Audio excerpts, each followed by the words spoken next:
The views and opinions expressed in this podcast are solely those of the individuals participating in the show. All persons described or mentioned in the podcast should be considered innocent until proven guilty in a court of law.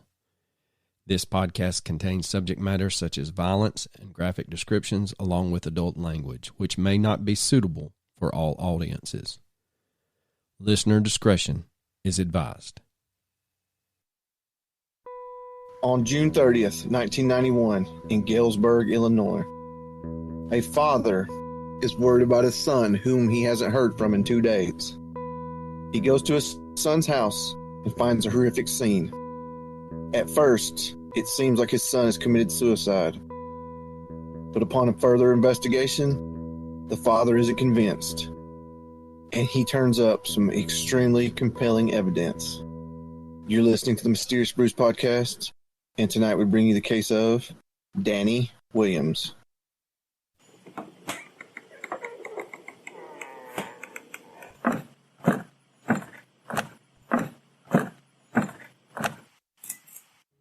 Welcome to a deep, dark, dank, moist basement somewhere in the bowels of Georgia. We got a full house tonight, ladies and gentlemen. All of you missing the comedic relief. He's back. Guess who's back? Back again. again. Shady's back. Oh, she's back. Tell your friends. So I told everybody that you were training the trainers, so you can enlighten, not training the trainers, but training the teachers. What does that mean when you have to train teachers about behavior disorder children? Does that mean does that mean children misbehave in your class? Man, I ain't got no idea what you're talking about. Don't act like you wasn't at Jekyll Island learning all about the kung fu holds for children. Don't you be putting that shit on me.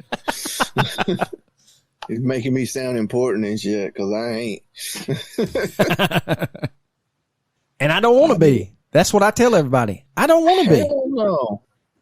No.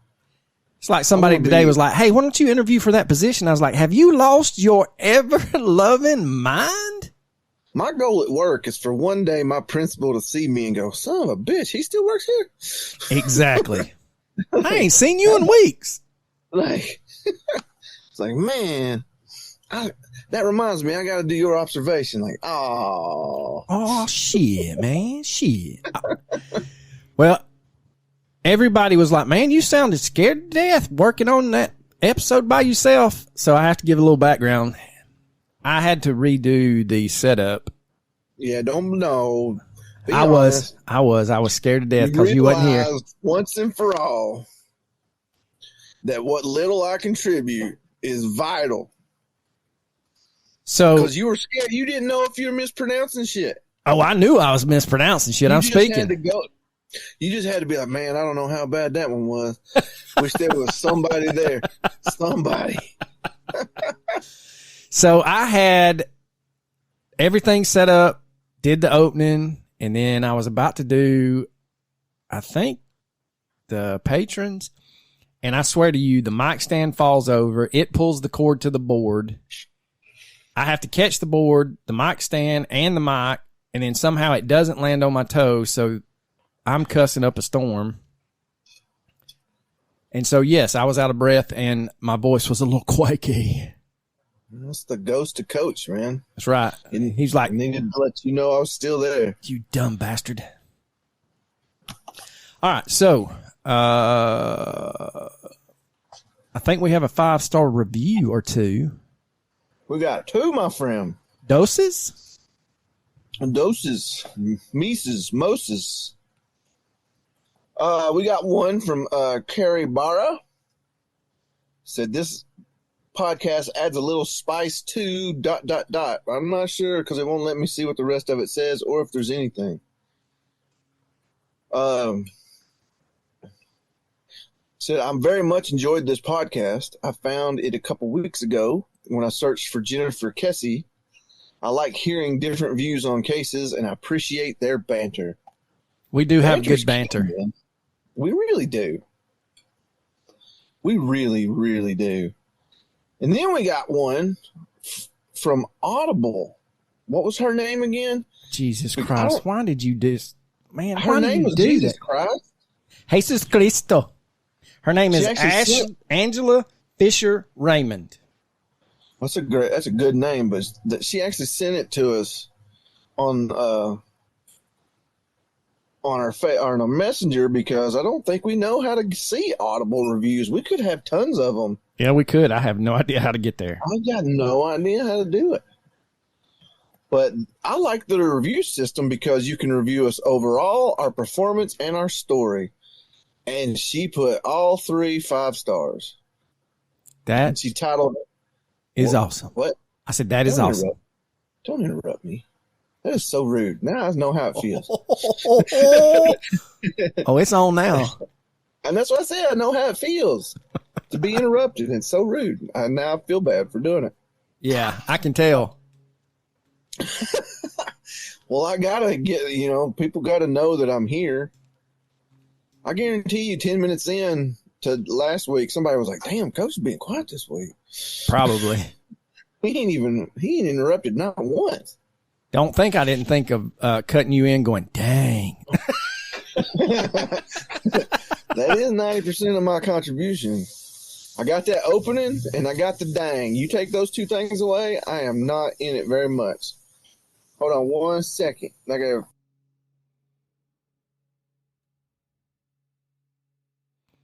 While he's trying to pull that up, I will go ahead and read you a comment. No, hold on. She titled her review, "Love These Guys," 3 exclamation points. So this is my #1 podcast to listen to.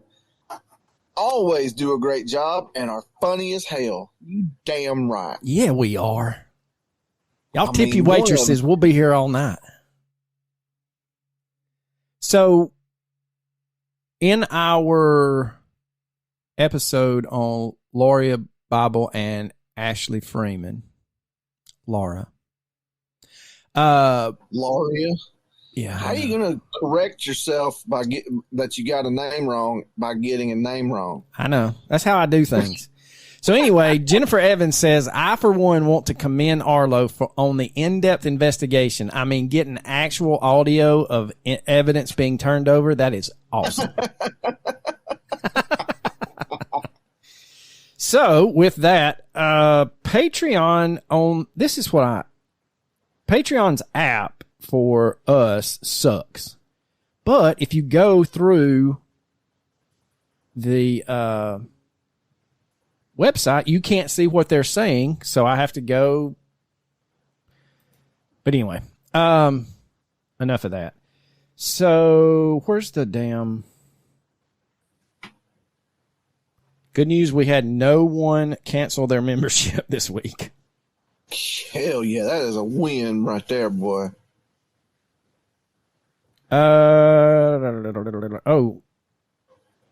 Morganonymous sent us a meme. I'll have to send it to you. But anyway, that's why it keeps saying you have a chat and I can't see it on the computer.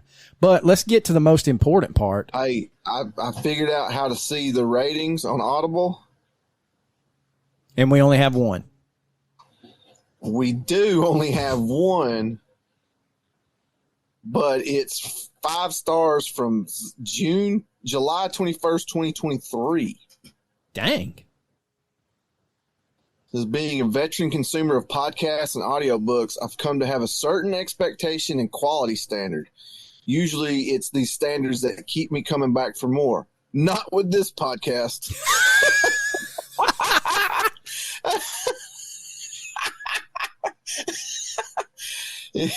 I have no idea what kind of Georgia deep, dark, dank, moist basement hoodoo they cast on me, but I can't stop listening.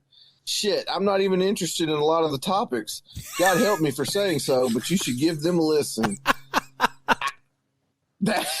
Wow. That may be the best review we've gotten. Well, yeah. It's these standards that keep me coming back. Not this podcast. That is amazing. That is by a Brett. So, Brett, if you're listening, buddy, email us. I hope you're still listening. And Yeah. if you are, please email us, make contact, because that is amazing. We will get And you some stickers. I just clicked on his username. That is the only review he's ever given. That is awesome. So we got 2 new patrons this week. We got Melissa J at the $3 sticker tier and Angela Raymond at the $3 sticker there. Hopefully, besides Miss Mazzell from last week, Melissa J and Angela this week, everyone should have their stickers, even our across the pond people. If you have not gotten it, let us know. But, all right, so that's enough of that. So this week, we're going to try something different. We're going to do a case. There's not a whole lot of damn information out there except for the Unsolved Mysteries episode that we both watched. And then our tried and true Sitcoms Online message boards has a little thread about it. So listen, as everyone should know listening, my sister's like an expert at Unsolved Mysteries. Expert. Well, I finally got her on this one. What? I just sent her the name, and she's like, I had to look that one up, and I was like, booyah, got you, motherfucker. But anyway, she was also looking into the fact that there's several episodes that you can't find anywhere. You can't find the Robert Stack version. You can't find the Dennis Farina version. You can't find it on YouTube, Amazon, anywhere. Can't find them. And she was curious as to why. And she was listening to the Unsolved Mysteries podcast this week. And it turns out that some episodes they are not allowed to show again under any circumstances. Did they give a reason? Because apparently during their research into the cases they were covering, they were given information that was not privy to others, and by mistake or whatever, they actually put some of that into the reproductions, like their reenactments, and they were like court ordered. Damn. On some of them not to show again. And then there were some that the people, the parents or the relatives or whatever, politely requested them not to show them again, and they have conceded to them. So that's interesting to know. I would have never thought that they would have tripped up and like released something. I figured they were betting shit left and right, but maybe. I mean, I don't know how many episodes it is, but yes, some episodes they're not allowed to show again because they gave away evidence and details of cases that the person that did it could possibly, I don't know. I mean, I'm not an expert of what the hell they showed or why, but yeah, apparently they showed stuff they weren't supposed to. So dang. Well, we are going to talk about one Danny Williams tonight. He is the son of Larry and Lois Williams. He also managed their multi-million-dollar apparel manufacturing company. He was their youngest son. Now, it was, like Coach alluded to in the opening, the father hadn't heard from him in a couple of days, and I think the episode said nearly 2 days. So he drives over to, Larry is the father, he drives over to Danny's house to see what's going on. And he let himself in because he had a key. Quote, I kept calling Danny's name saying, Danny, this is your dad. This is me coming in, because he did have a gun in the house for protection. And I didn't want to be in a situation where he was asleep and shot his own dad, end quote. That'd be terrible. That would suck. So as Larry enters the living room, it became crystal clear that Danny was deceased. Quote, he was sitting on the couch in an upright position with a bullet in his head and gun in his lap. So the comment that I made as I went through the door was, oh, Dan, don't let this be what it looks like. End quote. And immediately it would not look like a suicide to me. No, the way that they reenacted it, it does not look like a suicide at all. So I don't see how anybody could think that from the way it was set up, because especially where the bullet was located. yeah, so Larry calls the Galesburg police, and that's Galesburg, Illinois. And Chief John Schlaff describes the police's, I guess, appraisal of the scene. Quote, the position of the body, the type of wound, the absence of any specific evidence of foul play indicated to us that the gunshots or the gunshot wound could have been self-inflicted and caused us to classify the case as a suicide. End quote. Larry is like, Coach, there's no way this could have happened, so he hires a private detective. Well, tell him why. Tell him where the bullet entered his head. It went directly into the middle of his forehead. No stippling? Who kills themselves by shooting yourself in the middle of your forehead? Most people do not do that with a pistole. Pistoles go in the mouth. Anyone. Or under the chinny. Most people, it's the side of the head, the back of the ear, or under the chin, or in the mouth. Correct. So just imagine you're holding a pistol to the front of your forehead. That doesn't make sense to me. So the private detective's name is Mike Turnquist, and he starts investigating, and he comes back, and the police are still saying that Danny died very early Saturday morning, but the neighbor, Darlene, tells Turnquist she had seen Danny alive at, I think, almost 8 hours before the official time of death was given. Quote, I shouldn't admit it, but I watch everybody's business. It was Saturday morning. You gotta love her. Yeah. You gotta love her admitting that. She's like, look, I shouldn't say this, but I'm in everybody's business. It was Saturday morning, and I saw Danny get goes by that I don't know about. That's right. He fought it 12 times walking out the door. Hey, I got nothing else better to do than to watch outside my door. So it was Saturday morning that I saw Danny get in the car with this woman. So naturally, being nosy as I am, I looked her over real good. She had dark hair. She would have been between 25 and 30. So Mr. Turnquist takes this to the police, and the chief is like, nah, ain't having it. And said... Yeah, they dismissed her. They said, oh, she got her days mixed up. Yeah. It couldn't have been Saturday. He was already dead. Because they said that it was already established that Danny had been picked up by his mother on Friday, the day before he died. But Darlene did not change her account. Quote, no, it was Friday. It was not Friday. It was Saturday. And the lady in the blue car was too young to have been his mother. End quote. Because I'm going to tell you something. If somebody's going to know something, a nosy neighbor's going to know if that's his mother. I guarantee. Oh, yeah.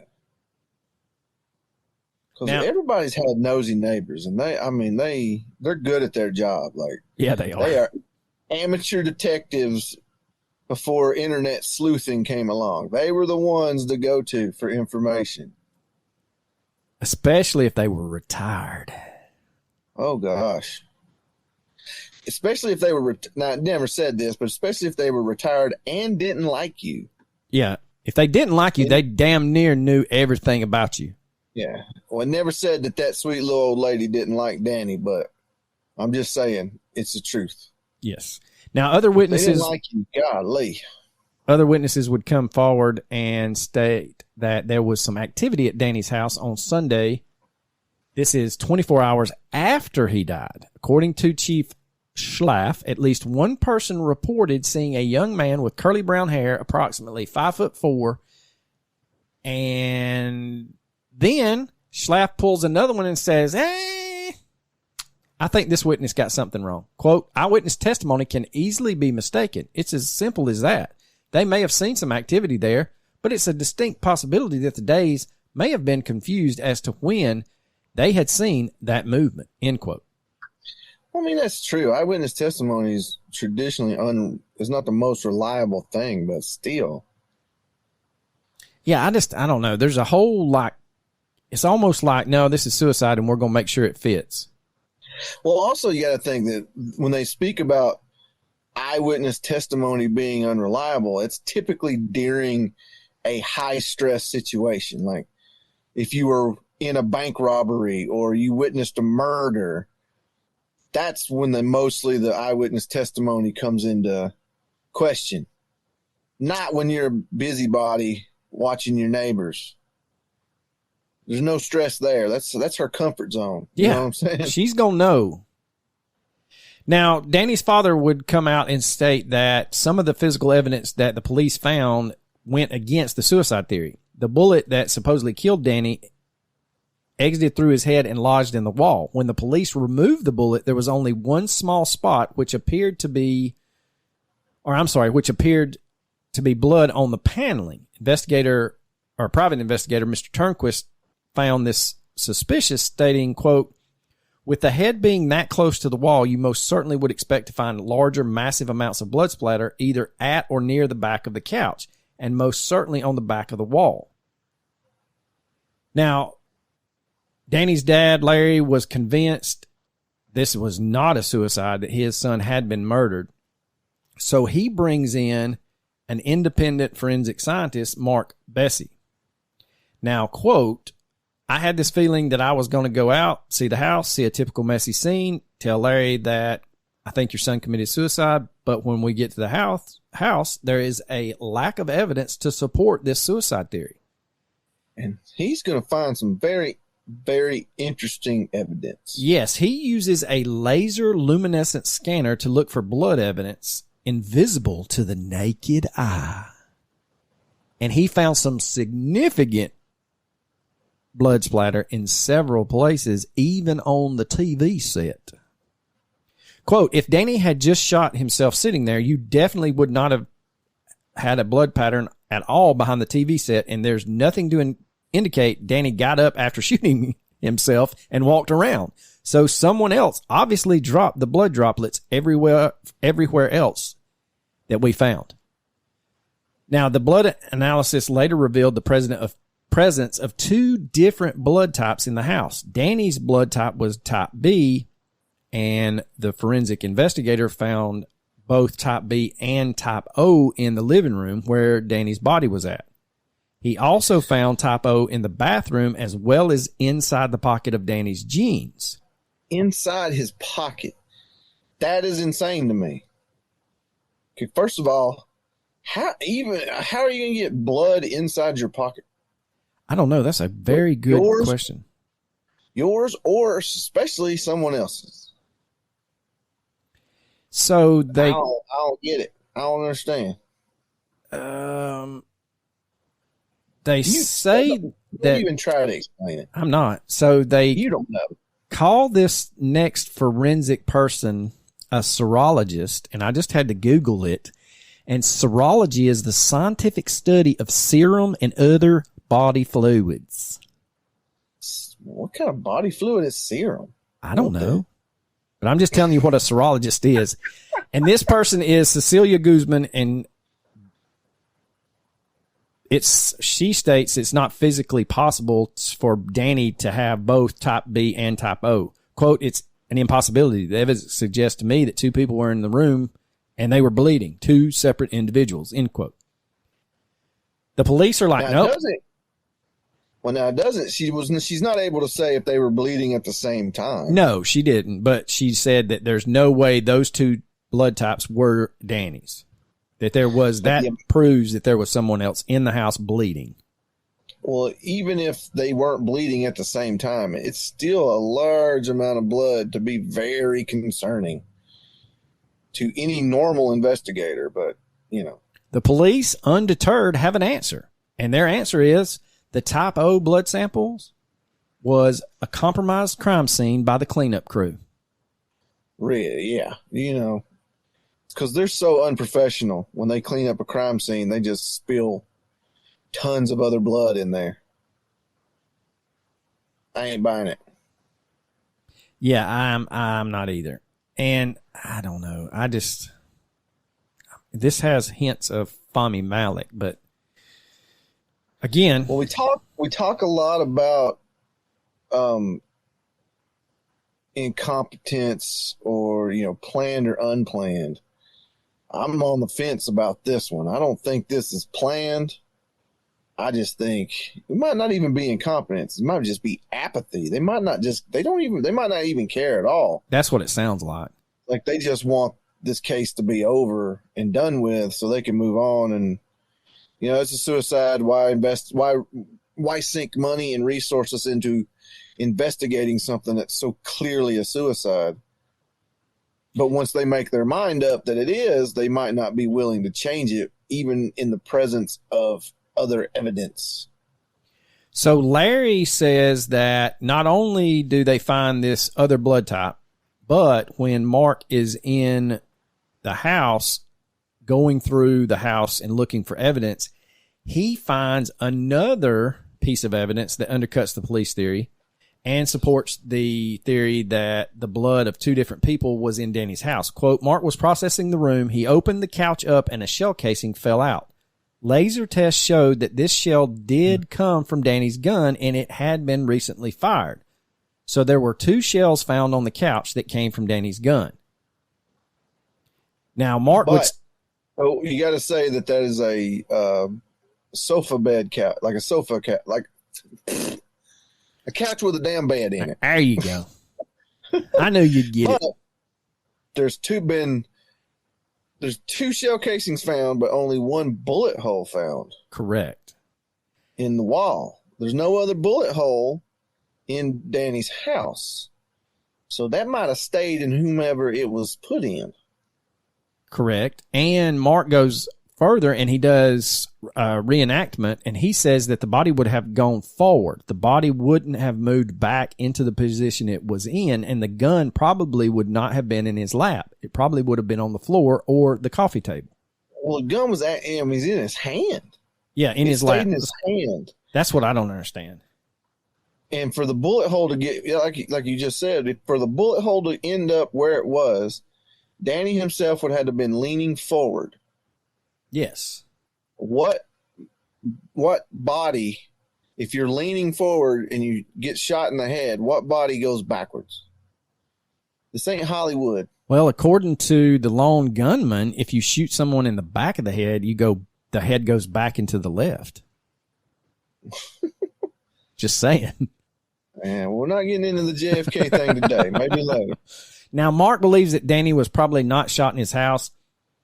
He says this is how it might have happened. There was a fight somewhere else that left Danny and another person bleeding. That person took Danny's keys out of his pocket, leaving behind that trace type of blood, and drove Danny's body back to his house. There, the crime scene was arranged to make Danny's death look like a suicide. But old Chief Schlaff is not so convinced. Quote, we can advance theories all day long. Everyone can, but the factual data that we've gathered, we feel comfortable with. End quote. Larry says, not so fast, Raggy, and says the investigators, crime labs, and what have you that I've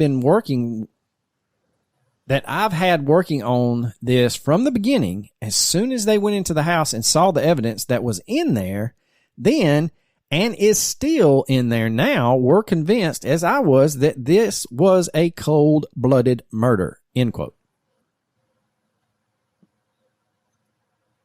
It certainly looks that way to me. I'm sorry, it just does. I just don't see... I don't know. Say what you feel, man. Come on. Well, one of the comments on the sitcoms online says that the gunshot into the wall may have occurred 6 months prior, but they don't give any background data on how they come to that. They say that the cops ruled it suicide, got it wrong, and won't admit it. We know that.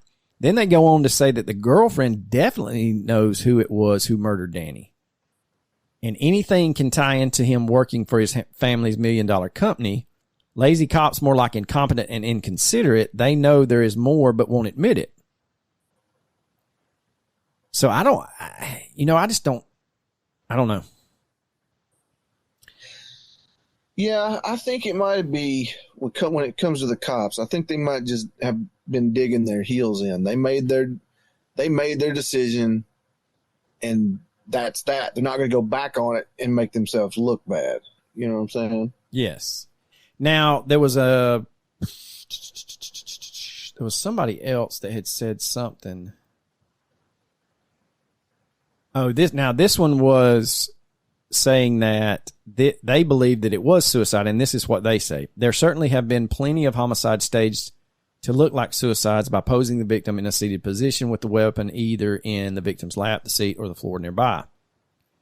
They basically quote this homicide investigation textbook and state that even in there they talk about how to determine if a scene's been staged.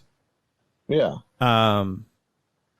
Then they said that their point is that unless these police officers are grossly incompetent, it would be very difficult for them to botch that investigation. If law enforcement agencies receive constant training on the matter, and if some of them feel comfortable presenting that particular scenario to applicants who often have never had any sort of investigative training whatsoever in their lives, I have a very difficult time believing they could have unwittingly bungled the entire thing. Of course, the agency could be corrupt, but why purposely mishandle this investigation? There's no motive that we know of. Yeah, that's the key, is that we know of. And then they try to say that it was a, quote, test fire that shot, is why there's 2 shell casings. No. Most people, there's hesitation cut marks, but there's usually not hesitation gunfire. Not usually. Not impossible. But still, you think you'd find that second bullet. Yeah. If that was the case, you think you'd find the second bullet. The thing is, everybody that thinks that it is murder has the same hiccups we have. They just have a hard time believing that the gun would fall and rest into his lap with his hand still on it. Also, taking in consideration that the forensic pathologist says that he was leaning over when he shot himself. Yeah. So I'm like you. I think this is a murder, but like I said, there is nothing out there, y'all. I even tried to find like a birth certificate, high school record, nothing. There's nothing. That makes me curious as to why. I mean, it was prominent enough for a national network to cover it on one of the most popular TV shows on that network at the time, but yet it seems to be forgotten. It even stumped my sister. She knows every damn episode. She couldn't figure it out. She didn't know what it was. She forgot it. Only reason why I saw it is because I walked into the house after we came home and it was the segment that was on that my dogs were watching. Because they were like, hey man, you got to cover this one. This one's wild. Yeah. Now, there are a couple of pages to the Sitcoms Online post about this. Most of these kind of go back and forth about other crimes where the gun's found, how the gun's found. They get into an argument about 9mm versus 45.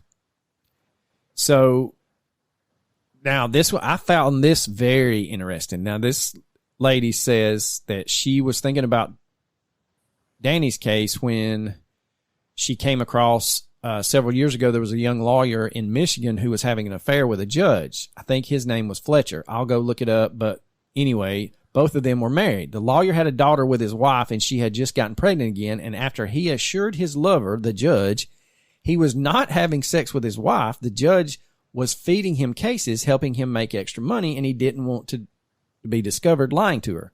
He decided to kill his wife. He dropped off the young daughter to be babysat and took the wife to the gun range to teach her how to shoot. This was a ruse to get gunpowder on her hands. Back at home, he convinced her to use the time alone without their daughter to do the horizontal hokey pokey. That means sex. Basically, he shot her in the side of the head while she was on her knees on the floor. I'll let y'all use that investigative imagination there. He told investigators that he was in the bathroom washing up after they had been out shooting, and that she was in the bedroom sitting on the bed when he heard the shot. He firmly stated that he was not in the room when she was shot in the head. So this is where I'm connecting it to Danny's case. The investigators were able to prove this killer was lying because of the fine, high-velocity spray of blood that blew back from the impact of the shot. It was almost microscopic and was found embedded on the cuff of his shirt. He didn't even know it was there.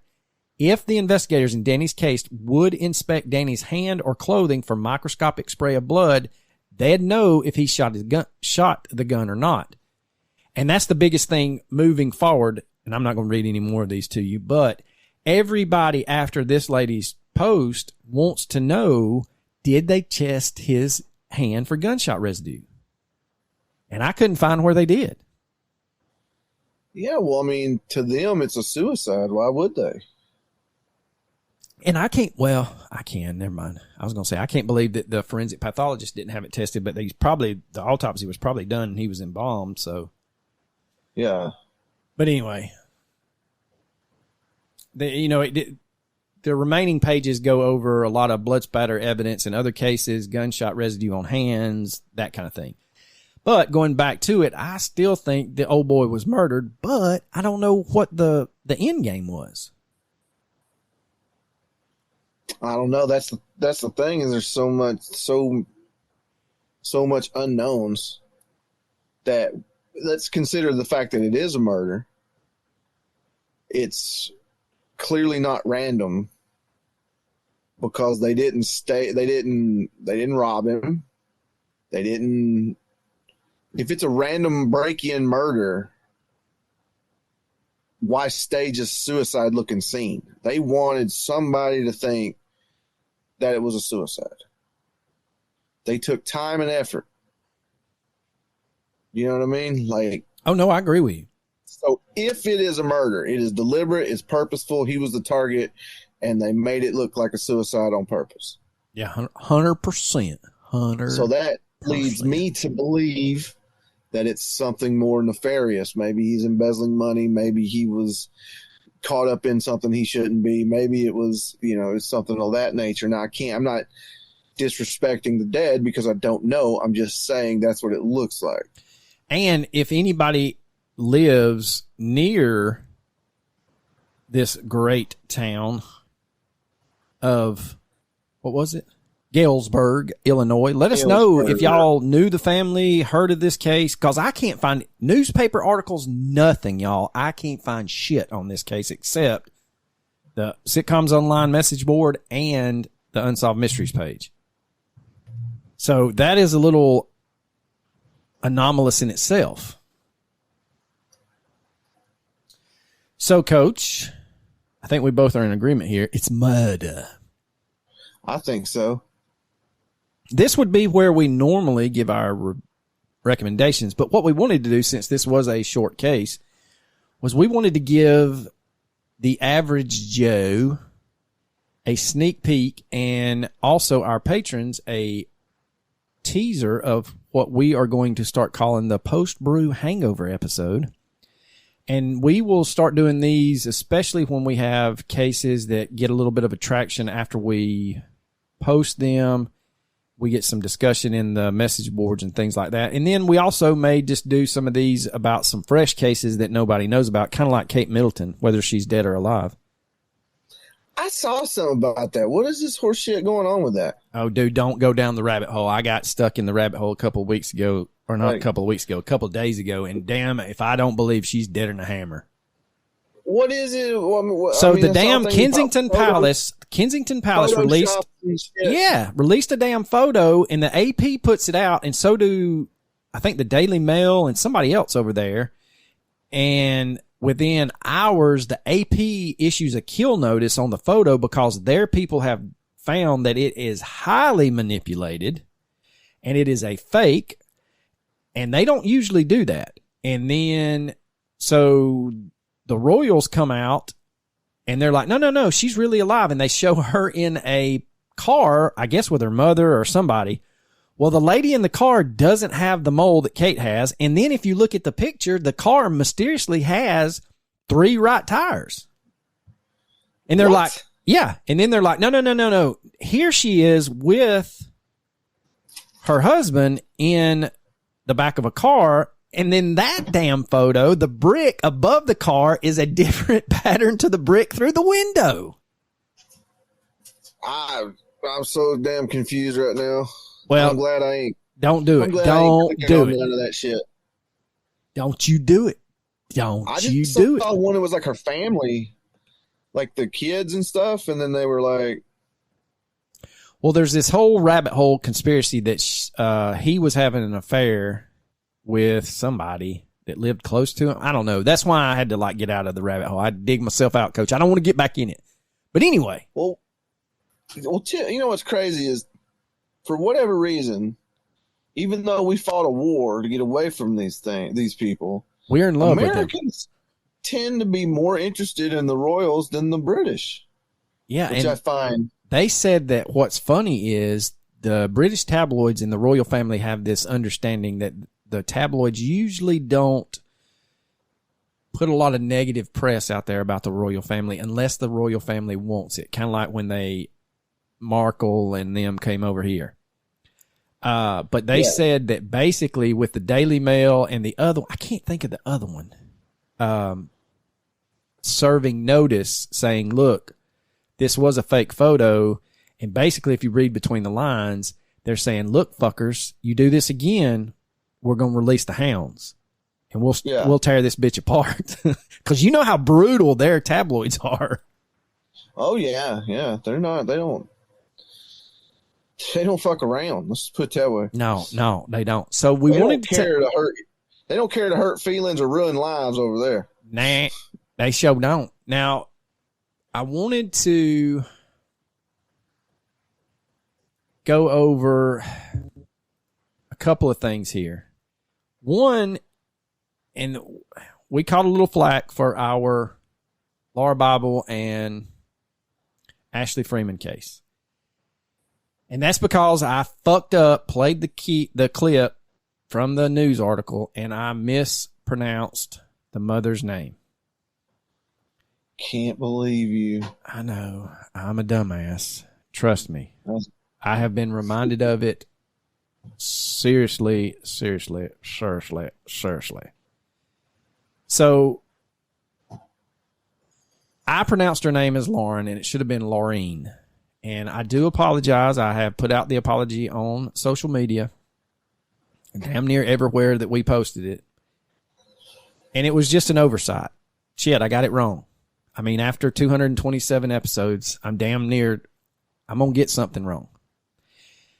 But what I wanted to say was I wanted to use this time because we could have made that episode into 2 episodes and dove into, there is a dedicated Facebook page run by the Bibles, and they post any new information that comes out.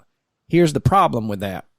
As I alluded to in our Australian disappearance case, it's hard for us as a podcast page to get access to some of these group pages because I guess they have it set up to where if you are a page trying to access another page, it flags it.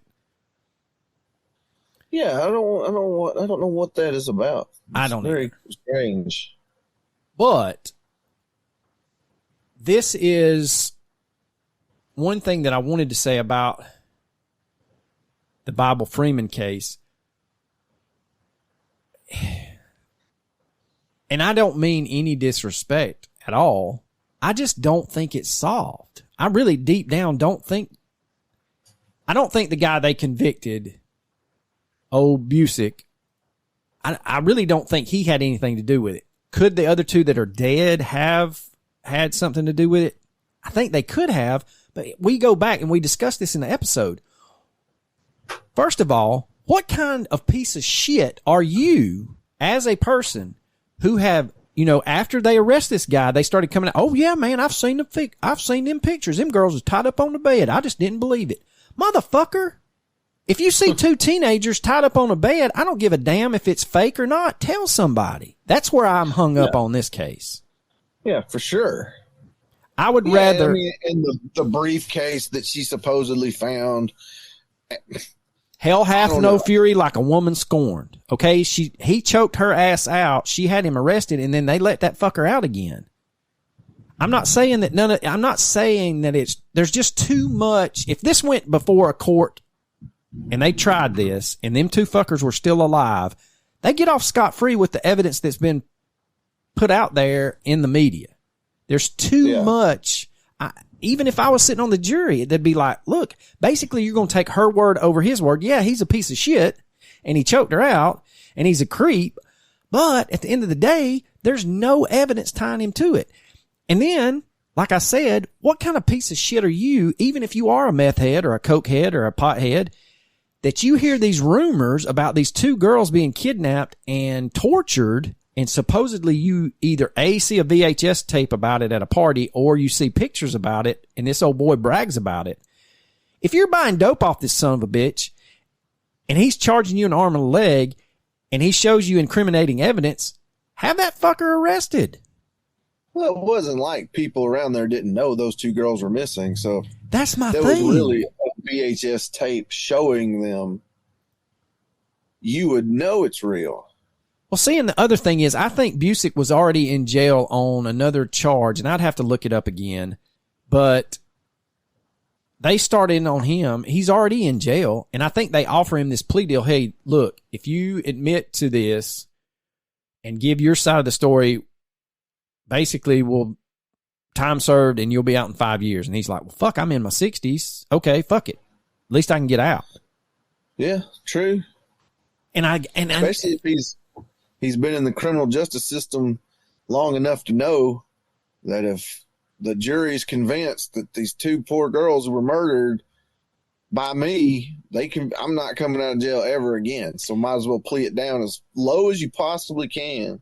Right. The other thing that I have a problem with in this case is it was well known that the Freeman dad was a pothead. Him and his friend grew a couple of pot plants outside their trailer, but you could find no one that said he was a meth addict. And for this old boy to come out and say, yeah, he screwed us over on a meth deal, about 2 ounces. He screwed us over. And I'm like, really? All of a sudden? Out of nowhere, he screws you over, and then you're going to go burn the trailer down, kidnap his daughters, or kidnap his daughter and her friend? There's too much hearsay for me. I'm not saying that these guys couldn't have done it. Well, somebody did. That's not up for debate. Oh, no. I personally don't believe the girls killed the parents and ran away. I don't believe that at all. No, I don't believe that either. Now, Busick says that Welch shot the girls up with meth to keep them docile. I've not found it yet, but supposedly there is that Hell in the Heartland episodes on Oxygen, and I think CNN Headline News did a couple of them. Lorene, and please understand, I mean no disrespect for this. As a parent, I would want closure too, but I would want, if this old boy knows what he's talking about, then tell me where they're buried. And don't come up with this horse shit about, well, he said he took them out here. Well, dude, you're saying that they shot up, that he was shooting them up with meth. He's taking pictures of them. Either you took the pictures or you were there when the pictures were taken. So you should know, if you're really close with these two other suckers, where it is. And so my heart goes out to Lorene, because she is having health issues and she wants to bring her daughter's remains home. And I really hope that can happen.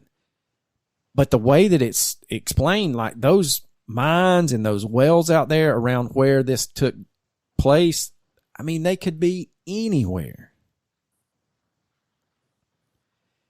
And again, if it wasn't for Lorene, this case probably would have kind of become extremely cold and no one would have ever heard of it. She kept this case alive.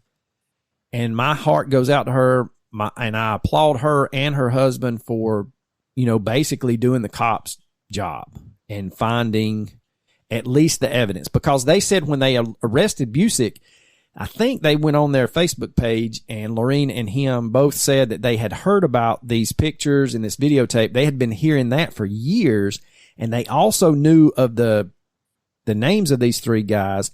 They just wouldn't release it because there was no evidence to tie it to them. Yeah. So I don't know, man. I'm really on the fence about whether or not the two dead guys. It's real easy to blame two dead guys. Well, especially when one of them seemed to be. I'm sure the other. We didn't know much about the other one, so no. I'm sure he wasn't the most fine, upstanding individual. But the first one, we definitely know he wasn't. No, he was a grade A piece of shit. Well, they both were. I mean, probably Busick too, but I don't know. So again, my heartfelt apologies to the Bible family for mispronouncing Lorene's name. There was no ill will. There was no malice behind it. I just fucked up. And I didn't listen to the news reporter. And when it was pointed out to me, I'm like, sure as shit, it says Lorene. And I didn't pay attention. So the other thing that I wanted to talk about was there's some hate going on in the missing 411 community. Yeah, they are calling Pilatus out. And I didn't, and again, this could be a rabbit hole. They're saying that he throws any paradoxical undressing out the window. And I'm like, really? And I started reading about it, and I'm like, but most of the cases where the clothes are found, it's not paradoxical undressing. Now, the weather does change when searchers start looking, but it's not one of those where it's significantly colder. And if it is significantly colder, most of the time, if the body's found, it doesn't have frostbite on it, and it's not frozen, I guess is the best way to put it. But I tried to go to Can-Am Missing, and I couldn't get the website to load. Now, it may be up now. It may be, it's canammissing.com, I think, isn't it? I think so, yeah. Can-Am Missing, yeah. So last time I tried to click on it, it just spun and spun and spun, but now it's up. So obviously they were just having problems. So if you do go on there, he has a bunch of stuff on there. The other thing is, supposedly he's been getting some blowback for him on his YouTube channel, stating that copyright episode. And I'm like, he says that so that if somebody cuts it out, it is copyrighted, duh. But I've not looked into it. Supposedly they pulled all of his movies, all the Missing 411 movies off of Amazon. Really? And you can only find it on YouTube. Now, I've not tested that theory, but I was trying to find, and this is where I needed your expertise, Coach. I was trying to find the profile that he put forth for all those cases. You know how he says the water, boulder fields, that kind of stuff. That's hard. That's hard to find. It honestly is. I finally found a Rick and Bubba episode where they had him on there and they made him list them. So I found it. But that's what I was like scouring the internet trying to find it. So I think I put it in my notes for like podcast ideas, but yes. Hey, wow, that's crazy. Said all of them is the point of separation, the time of disappearance, boulder fields, near water, weather event, disability or illness. The canines cannot track it. They're found in an area previously searched. They're missing clothing. There's an unknown cause of death and a geographical clustering. Look at me. Look at you being all got your shit together. It's like down near the bottom. Like, so if you go on... So many cases ideas, it's ridiculous. If you go on canammissing.com, he has it broken down into missing 411 in Montana, Canada, law enforcement, people off the grid, anything with the devil's name in it, hunters, North America, North American cluster map, locations, recent cases. Now, he did do a video on the lady that I covered in the previous episode. Hers was extremely new, and that's what I think she disappeared in February, and then they arrested that guy just last week. And that's still kind of squirrely about them arresting him after interrogating him 31 hours. Hell, after interrogate my ass for 31 hours, I'll make you believe that I staged the moon landing. Yeah. Speaking of which, have you seen that damn picture? People were taking pictures of the moon last night or the night before, and the crescent was on the bottom. But if you zoomed in with a camera, it looked like something was blocking the moon. It's all over the interwebs. You really gotta branch out, Coach. I mean, get your conspiracy tinfoil hat on, Bubba. But anyway, so this will be basically where we just shoot the shit about other cases, things that are in the news, things that we probably sent each other that we're like, man, is that real or is that not real? Speaking of not real, your buddy Todd Standing, he's out there. He's got some traction. I don't know if he's released a new video. Screw that guy. But the Yeti sightings. I told you. Yes, you did. This is the best. For me to believe anything Todd Standing says, he's going to have a live specimen in a cage in Times Square. And then you'll still be like, I got to smell him. Okay, well, let's take a blood sample, hair sample, and all that too. Might as well cover our bases because I can't believe anything that man says. Like, you're going to tell me, I just randomly went out into the woods to find Bigfoot, and I found one that's standing stationary where you can only see his head, and he doesn't blink for 6 fucking hours. Yeah.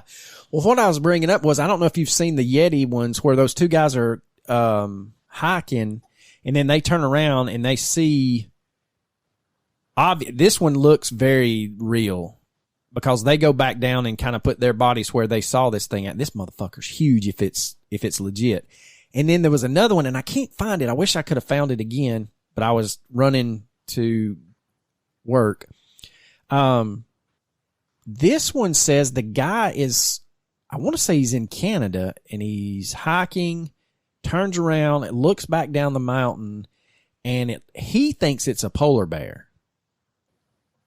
But the damn thing stands up on 2 legs and turns and has a human looking face. And I can't find the damn thing again. If I find it, I'll send it to you, and then I'll put it on our Facebook group page.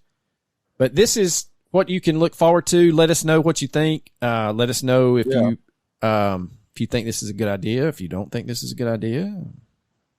But keep in mind, we really don't give a shit sometimes. Yeah, true. But anyway, all right, folks.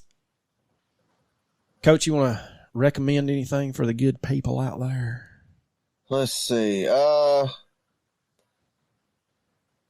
going to recommend the conspiracy podcast called Conspiracy Theory. It's one of the ones that are like professionally done. They're really well made. The guy does it for a living, but they just put out an episode on the Yuba County 5 yesterday, and it was really good. I enjoyed it. Well, I will also do a podcast, and it's called The Dark Dive, Episode 5, Backwoods Cults and Feral People. Richard from Arkansas has been traveling back and forth to work, and he is gotten hooked in the rabbit hole of feral people. And he said that, I know this is hard to believe, but there might be some feral people in the Appalachians. Oh, yeah, man. Hell yeah. The Melungeons, dude. Yeah. But anyway, he said that these old boys. Tell people that, don't think for a second that there's not people that ain't come down from them mountains in years. There's probably some that live there that ain't never come down. Oh, yeah, I agree. They've got their own language. That one YouTube video. He recommended this episode 5 of The Dark Dive, and these dumb fuckers, they go to Cheatwood Manor. If you don't know what Cheatwood Manor is, look that shit up. You couldn't catch me dead in that motherfucker. You couldn't catch me dead within 10 miles of that son of a bitch. I don't know what that is. Think of Northwest Georgia out in the middle of nowhere, the regional hospital, but they just walked out. And shit. Yeah. And then there's the guy out west that supposedly has found the waterheads, and his belief is the government's dropping Connex containers out there full of supplies to keep them basically where they're at. So yeah, if you want a rabbit hole, boys and girls, feral people. Oh wow. Yeah. No thanks. No, me either. I don't want any That part of sounds that. something that would actually scare me. So I'm not interested.